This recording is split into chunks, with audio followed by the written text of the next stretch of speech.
Hey, what's up? How are you? કેમ છો? મજામાં આનંદ મંગલ कुशल डियर लास्ट टाइम हमने एक बहुत अच्छा पोएम कंप्लीट किया था and that poem name was wind right. और वाइंड से हमने ये सीखा था कि अगर आपके सामने स्ट्रॉन्ग पर्सन है तो बी ए स्ट्रॉन्ग, और अगर आपके सामने अच्छा लोग है तो उसके सामने अच्छा बनाओ। मतलब जैसा देश वैसा वेश, ठीक है। जैसा आपके सामने है वैसे ही आप बनो। तो अच्छे दोस्त ढूंढते हैं, बुरे दोस्त ढूंढते हैं। ये हमने वाइंड से सीखा था। आज हम और एक नया टॉपिक करेंगे और ये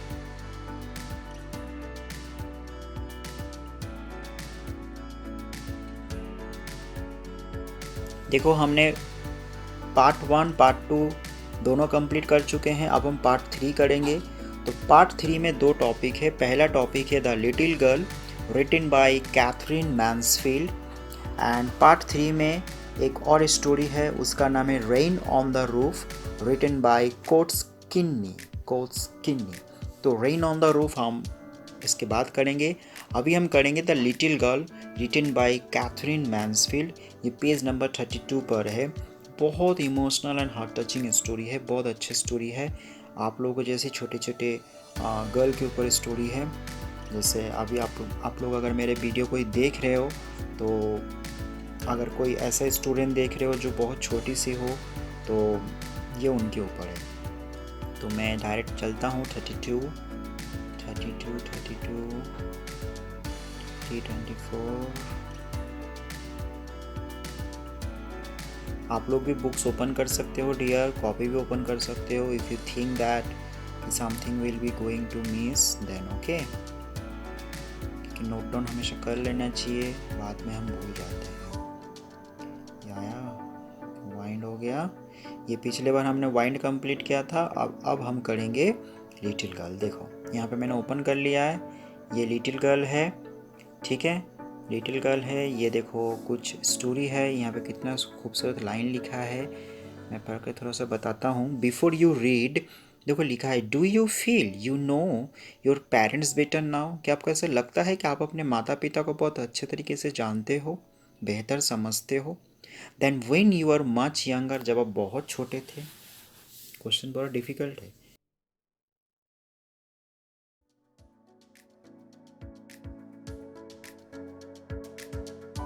समझ पाए थे। Perhaps you now understand the reasons for some of their actions that used to upset you earlier. हो सकता है कि अभी जब आप वो सारे सिचुएशंस को सुनोगे, याद करोगे, तो हो सकता है आज की तारीख पर आप अपसेट हो जाओ कि यार मेरे माता पिता ऐसे थे, बचपन में मेरे साथ ऐसे बिहेव करते थे। तो this story is about a little girl. इस स्टोरी ऐसी एक लिटिल गर्ल के ऊपर है whose feelings for her father change from fear to understanding will probably find an echo in every home. ये स्टोरी भी ऐसी एक छोटी गर्ल के ऊपर है जिनकी फीलिंग्स उनके पापा के टूवर्ड्स डर से एक समझदारी में कन्वर्ट हो जाता है, और शायद ऐसा हर घर में होता है। तो ये जो स्टोरी है बहुत अच्छा स्टोरी है। आप देख सकते हैं ये स्टोरी है, यहाँ पे साइड में मीनिंग आपको मिल जाएंगे। यहाँ पे देखो छोटी सी गर्ल है, यहाँ पे उनके पापा है, ये स्टोरी है ना। और ये आप लोगों के घर में भी शायद ऐसा सिचुएशन कभी कभी होता होगा, मेरे घर में भी है। कभी कभी मेरे भैया मेरे भतीजी को डांटते हैं, तो मैं जब इस टाइप की स्टोरी पढ़ता हूँ तो मैं सोचता हूँ शायद उसके दिमाग में भी ऐसे चलता होगा, मेरे भतीजी के दिमाग में। तो ऐसा हमेशा होता है। जैसे मेरे घर में मेरे भैया भी कभी कभी मेरे भतीजा को डांटते हैं, तो मैं सब देखता हूँ तो सोचता हूँ कि शायद अभी उनके मन में गुस्सा आता होगा। लेकिन कोई भी व्यक्ति कभी कभी डांटते हैं तो गलत भी होता है, लेकिन कभी कभी उस डांट के पीछे रीजंस भी होते हैं। तो दोनों अच्छा है, इसके प्रॉस भी है, इसके कॉन्स भी है। अधिक डांटना भी अच्छी बात नहीं है, लेकिन अधिक ज़्यादा लाड प्यार करना भी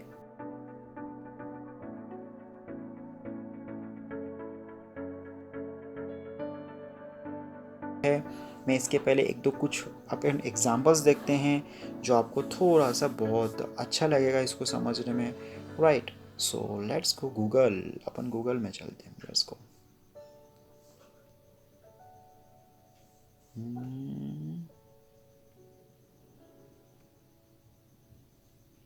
ये हम आ गए यहाँ पर। अब यहाँ पे मैं टाइप करता हूँ father and daughter, father and daughter. अगर हम फादर एंड डॉटर टाइप करेंगे तो देखो यहाँ पे कितने अच्छे अच्छे फ़ोटो दिख रहे हैं। जब आप ये फ़ोटो देखोगे तो आपको कितनी खुशी होगी ना, आप डायरेक्ट याद कर लोगे कि मेरे पापा भी मुझसे बहुत प्यार करते थे, आज भी करते हैं। ये देखो कितने अच्छे फ़ोटो लग रहे हैं, है ना।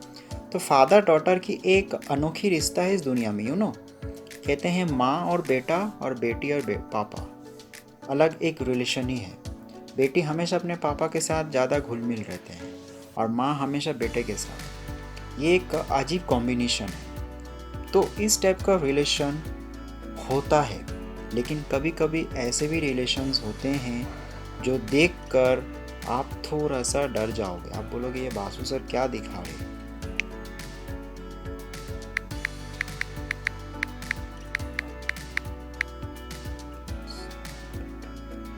ये फोटो भी देखोगे ना तो आपका ये, हालांकि ऐसा बहुत कम होता है, लेकिन कहीं कहीं ऐसे भी होते हैं कि बेटी पर पापा हाथ उठा देते हैं, जो बिल्कुल कदापि नहीं करना चाहिए।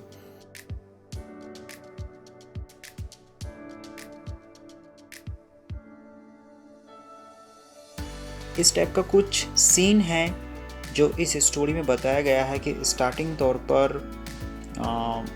अपना जो बेटी रहते हैं वो पापा से काफ़ी डरने लगते हैं। इस टाइप का सीन है, लेकिन लास्ट में उन दोनों के बीच में रिलेशन कैसा बन जाता है, उन दोनों के बीच में रिलेशन बिल्कुल ऐसा बन जाता है। ठीक है, तो माय डियर स्टूडेंट्स, अभी हम ये स्टोरी कंप्लीट करते हैं जो अभी मैंने आपको समझाया है। ये जो स्टोरी है ना लिटिल गर्ल, इस स्टोरी में एक लड़की रहती है जिसका नाम रहता है केजिया। कौन रहता है? केजिया। और ये किसने लिखा है? कैथरीन मैन्सफील्ड ने लिखा है। ठीक है, इसकी जो राइटर है ये कौन है? Katherine Mansfield. तो इस स्टोरी में एक छोटी सी गर्ल रहती है जिसका नाम रहता है केजिया।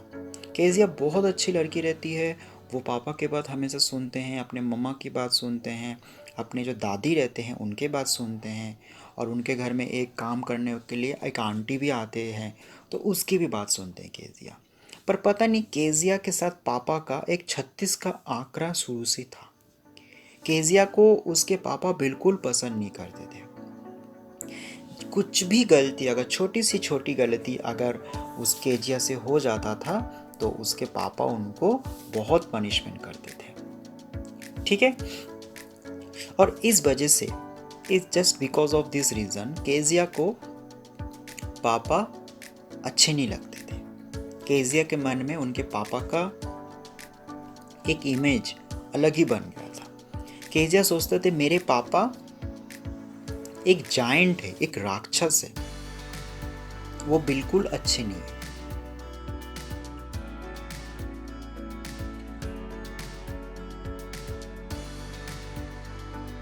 हमेशा मारते थे, उनके पापा हमेशा उनको डांटते थे। अगर छोटी सी गलती हो जाती थी तो उसके पापा उनको मारते थे। और जब उनके पापा केजिया को डांटते थे तो उसके बीच में उसके मामा भी नहीं आते थे, उनके दादी भी नहीं आते थे।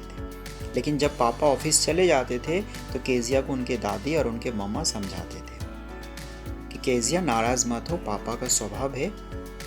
पर पापा इस चीज़ को नहीं समझते। केजिया फिर भी समझ जाते थे कि ठीक है चलो, क्योंकि छोटी थी। अब छोटे बच्चे के दिमाग में इतने तो मैच्योरेंस आता नहीं है कि वो हर चीज़ को समझ जाएंगे। लेकिन केजिया के फादर इस चीज़ को नहीं समझते थे, और केजिया के फादर क्यों उनको मारते थे ये भी रीज़न किसी को पता नहीं था। केजिया के फादर रोज़ सुबह उठते थे, उनका एक रूटीन था। सुबह उठने के बाद वो खाना वाना खाएंगे तो उसके टेबल के ऊपर न्यूज़पेपर होना चाहिए, तो वो न्यूज़पेपर नहीं हो तो गुस्सा करते थे। फिर जब शूज़ पहनते थे तो केजिया को बुलाते थे, कहते थे कि मेरे शूज़ का जो लेज़ है वो तुम बांधो, पानी लेकर आओ। ठीक है। फिर जब आते थे तो टेबल के ऊपर खाना होनी चाहिए। संडे के दिन उसके पापा जब रेस्ट लेते थे तो उसके पापा चाहते थे कि बिल्कुल साउंड नहीं हो, तो वो क्या करते थे, सोफ़ा के ऊपर सो जाते थे और पिलो को अपने सर के ऊपर रखकर अंधेरे में सोते थे।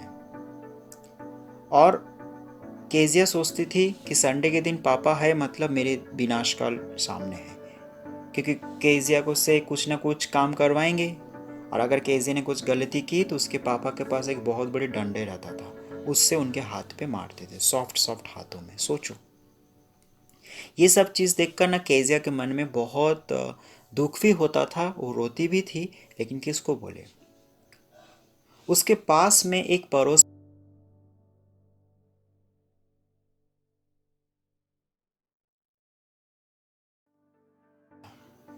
तो केजिया छत के ऊपर खड़े होकर उस पड़ोसी को देखते थे और सोचती थी कि काश मेरे पापा भी ऐसे होते, काश मेरे पापा भी मेरे साथ खेला करते। पर मेरे पापा और इनमें कितना अंतर है, मेरे पापा मुझे मारते हैं और इनके पापा इनके साथ खेल रहे हैं। इवन कई बार उन्होंने ऐसा भी देखा कि मैकडोनल्ड के जो सन थे, जो पड़ोसी, कभी खिलौना अगर तोड़ देते थे तो उनको समझाते थे कि खिलौना तोड़ना नहीं चाहिए, इनका ध्यान रखना चाहिए, और उनका बेटा भी सुनता था। लेकिन अगर वही उसी जगह पर अगर केजिया कभी ऐसा करती थी तो उसके पापा उसके हाथ पर, उसके पैर पर मारते थे। तो इस वजह से डे बाय डे केजिया के मन में पापा के लिए एक नफरत पैदा हुआ और दोनों के बीच में एक बहुत गहराई डिस्टेंस आने लगा। एक बार उनके पापा का कुछ फंक्शन, बर्थडे आने वाला था, तो उनकी जो दादी थी, उनके दादी केजिया को कहा कि केजिया, कुछ दिन बाद तुम्हारे पापा की बर्थडे आने वाले हैं, तो तुम्हारे पापा तो हमेशा तुमसे नाराज़ होते हैं, तो एक बार एक काम करो, इस बार तुम तुम्हारे पापा को कोई सरप्राइज़ दो। केजिया ने कहा ठीक है, तो क्या सरप्राइज़ देंगे। तो केजिया ने देखा कि सामने एक पिलो है। उसने क्या किया, उसके पापा के लिए एक पिलो कुशन बनाया।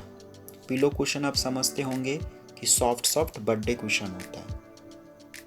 अब जब वो बना रही थी तो उसको कुछ आसपास मिला नहीं कि पिलो के अंदर अपन डाले क्या। तो उस टेबल के ऊपर कुछ पेपर्स था, उसने क्या किया, उस पेपर को मोड़ कर उस पिलो के अंदर डाल दिया और बहुत खूबसूरत एक वीडियो नहीं, एक बहुत अच्छे गिफ्ट बनाए उनके पापा के लिए, और उसके ऊपर लिखा था हैप्पी बर्थडे पापा। शाम को उसके पापा आए ऑफिस से, और आने के बाद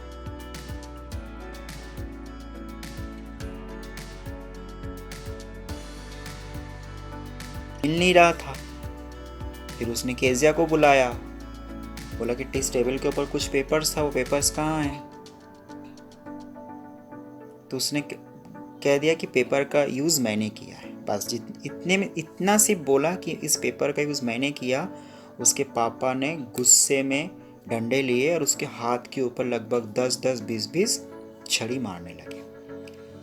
वो रोती गई, एक हाथ के ऊपर डंडे मारते गए, और उसने क्या किया था, एक हाथ पीछे रखा था क्योंकि उसके एक हाथ पर वो गिफ्ट था। तो उसके पापा उसको बार बार बोले जा रहे थे कि तुम वो वाली भी हाथ दो, वो नहीं दे रही थी, और गुस्से में उसके पापा उसके दूसरे हाथ में मारने लगे। लेकिन एक बार भी उनके पापा ने ये समझने की कोशिश नहीं की है कि मेरी बेटी वो दूसरी वाली हाथ क्यों नहीं दे रही है, और ये बात सिर्फ उसकी दादी को पता था। उस दिन से केजिया के मन में एक अजीब सा फोबिया बन गया उसके पापा के लिए। उन्होंने पूरी तरीके से सोच लिया था कि मेरे पापा निर्दय है और मेरे पापा मुझसे कभी प्यार नहीं करेंगे। उस दिन से अजीब सा एक व्यवहार बन गया केजिया के मन में। वो डरने लगे, वो सोचते थे कि कहीं मेरे पापा मुझे कभी मार ना डालें। इस बीच में केजिया की मम्मी की एक दिन तबीयत बहुत ख़राब हो जाती है, तो उसके पापा उसके मम्मी को हॉस्पिटल एडमिट करवाते हैं और घर पे कोई नहीं रहते। तो वो जो आंटी रहते हैं, जो खाना बनाते हैं, उसको कह देते हैं कि केजिया की देखभाल करना। दादी भी चले जाते हैं हॉस्पिटल क्योंकि उसकी मम्मी और उनकी बहू एडमिट रहते हैं। रात को अचानक केजिया खाना वाना खाने के बाद सो जाते हैं। मिड राइट को अचानक वो एक बहुत भयानक सपना देखती है, तो वो एकदम से जाग जाते हैं।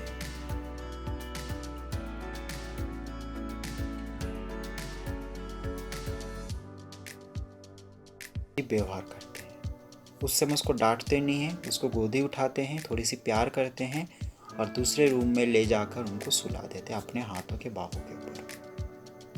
उस दिन केजिया को एक अजीब सा महसूस होता है कि आज मेरे पापा को क्या हो गया।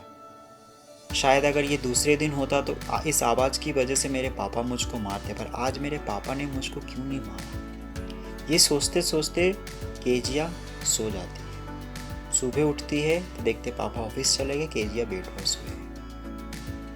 डियर, ये स्टोरी कहीं ना कहीं केजिया के मन में एक बहुत डीपली इम्प्रेशन बैठाते हैं, और कहीं ना कहीं इसके पापा को भी रियलाइज़ होता है कि मेरी बेटी के साथ मैंने जो बिहेव किया है वो बहुत गलत किया है। हो सकता है उसके पापा किसी और कारण से डिस्टर्ब थे और सारे गुस्सा अपनी बेटी पर उतार रहे थे। शायद ये चीज़ उन्होंने कुछ कभी बोला नहीं, या हो सकता है उन्होंने मिसगाइड किया होगा। लेकिन अंत में उसके पापा को भी रियलाइज़ होता है कि मैंने मेरे बेटी के साथ जैसे भी बिहेव किया है वो कहीं ना कहीं गलत था। और उसके बेटी को भी ये चीज़ रियलाइज़ हो जाता है कि मेरे पापा भले ही मुझको मारते हैं, किसी कारण से मारते आई डोंट नो, बट मेरे पापा मुझसे प्यार करते हैं। और ये जो स्टोरी है, ये स्टोरी इमेजिनेशन स्टोरी नहीं है, ये रियल स्टोरी है। हमारे सबके लाइफ में होता है। अगर आपके घर में कभी भी एल्डर्स अगर आपको डांटे मारे, हो सकता है कभी कभी वो बिहेव थोड़ा सा डेंजरस करते हैं, लेकिन इसका मतलब कदापि नहीं है कि माता पिता का